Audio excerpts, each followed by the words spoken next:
We're still talking football on the SportsMax zone for the third time in both schools' illustrious history. Jamaica College will face off against Clarendon College for Jamaica's most prestigious All-Ireland Schoolboy Trophy, the Olivier Shield.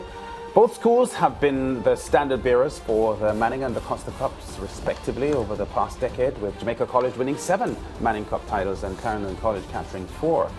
The schools have split their 2 previous Olivier Shield encounters, with Jamaica College winning the first in 2014 1-0 and Clarendon taking the most recent clash in 2019 on penalties. Jamaica College will be trying to become the first team to secure 3 schoolboy football titles in one season since they themselves accomplished the feat back in 2017. Schoolboy football analyst Leger Williams has joined us now to preview this clash, and it's going to be a tough one. Jamaica College toward the back end of the schoolboy season, looking a class above all of their rivals. But Clarendon College has entertained us all season, Leger, and this is going to be a classic. Yeah, Clarendon College has entertained us all for years. You know, they play really good football. They like to pass it around. They like to manipulate space, and they are very talented players as well.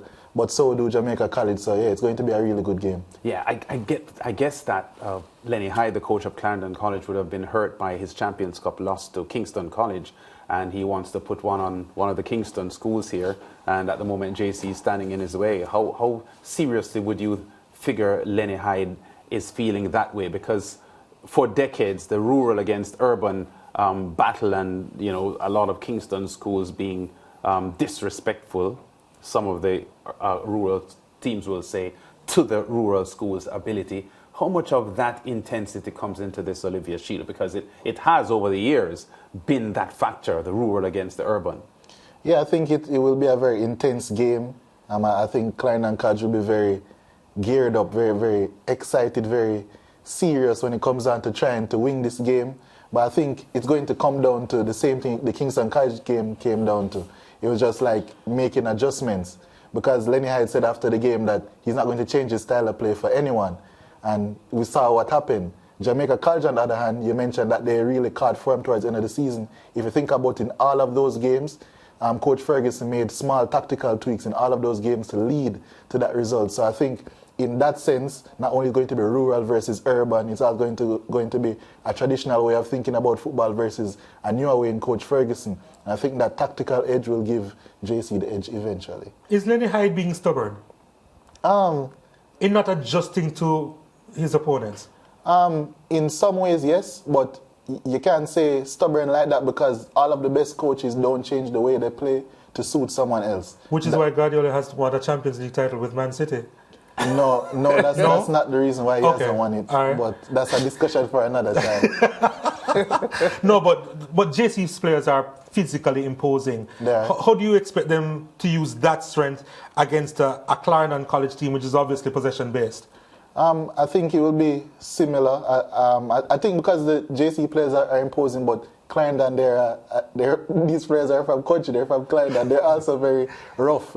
Just because they know how to play the ball, and that doesn't take away from the physicality of their game, you know. So I think Clarendon, especially when you think about their midfielders, Malachi Douglas, he's a powerful player, you know. I liken him to Yaya Toure in the way how he drives, gets into the box late. He scores a lot of goals, double digits this season. So JC are one team that's physical, but Clarendon do keep the ball better. But I expect JC to have a plan for that. Yeah, is Clarendon College the younger team, the team average? Yes, they are, because most of them will be returning. That's right. Next so year. JC comes in as the more mature team and more developed physically. Yeah.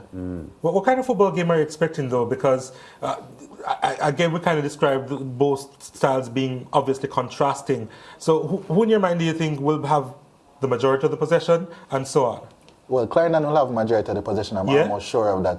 Although Jamaica College do like to keep the ball, we've seen that they have no issues playing on the transition, and they can do that extremely well with the players that they have. With Makwan Aldridge, with Zimines, we see his pace in behind. We see so many of the attacking players like to get forward quickly. We know what Kevin Wilson can do from range. He's through passing as well. We've seen these things already. Clarendon, they're going to play how they want to play. They will create chances. They will threaten constantly throughout the game. But will it be enough? I'm not quite sure. I wonder which team wants it a little bit more, because Clarendon College, they decided not to celebrate their victory in the Costa Cup because they said they really want the Olivier Shield. I think it's a lot of pride talking in the sense that, you know, in the aftermath of that massive defeat to Kingston College in the Champions Cup. Do you feel that way as well? Yeah, that's definitely the reason behind it. They want to prove a point. Lance mentioned that, it's always a big deal when these country schools, rural era schools, yeah. When they come into the urban area and they come to these venues, usually the better venues, the National Stadium, now they'll be playing at National Stadium East. They'll be playing on some really good surfaces. And Klein and College are a team that like to play their football. They'll want to come and, just knock it around, prove their dominance. But Jamaica College have a good pressing game. They have a good low block. They have a good mid block. So they'll be ready. And as I said, they have a good transitional game as well. So, yeah, it's going to be a very good game, a very tactical game. I'm looking forward to it, definitely. CC have a lot of Kingston players, by the way. So, yeah. I mean, they know the area well. I mean, it's not that far from... Yeah, and they do train in Kingston a lot as well. Yeah. So that shouldn't be an issue for them. Your predictions? Exact score, you mean? No, or just general. No, I think Jamaica College will win. I think it's a bit unfair in some instances. Their squad is so good, so deep. You think about the time they have even coming off the bench. Sometimes it's really amazing. They have a very good coach, a very good support system. As I mentioned, tactically, I could speak about their tactics for days as I could about Clarendon, of course, because they're no small team when it comes down to tactics, of course. But Jamaica College are much varied with theirs, and I think Clarendon College eventually become unstoppable. But one thing for sure, I'm expecting goals in this game. Yeah. And one thing though, Jamaica College do score a lot of goals, and in the earlier rounds, but we haven't seen them really blow away a team like, say, for instance, Kingston College did to Clarendon. And they don't have a player, in my opinion, like Dujan Richards, to really blow away a team like that. So it has to be a complete team performance. I know their coach won't want a lot of goals. He'll want more control. But that's very hard against Clarendon. So that would be a sticking point. If Clarendon get a couple early goals, can JC get back into the game? I'm not so sure. They might be a front-running team, but we've yet to see them really challenge. If you think about their stats game, your stats getting back into it, and so on and so forth. So that would be an interesting point. It really is going to be a cracking game. We're looking forward to it. That's tomorrow at the National Stadium East Field. Coverage begins at 4:30 p.m. Jamaica time, 5:30 p.m. in the Eastern Caribbean time. Still to come on the SportsMax Zone, a chat with the new queen of the Miss Distinction College pageant, and we continue to give away more prizes in our Xmas on SMax promotion. Remember, we are giving away up to $1,500 in prizes.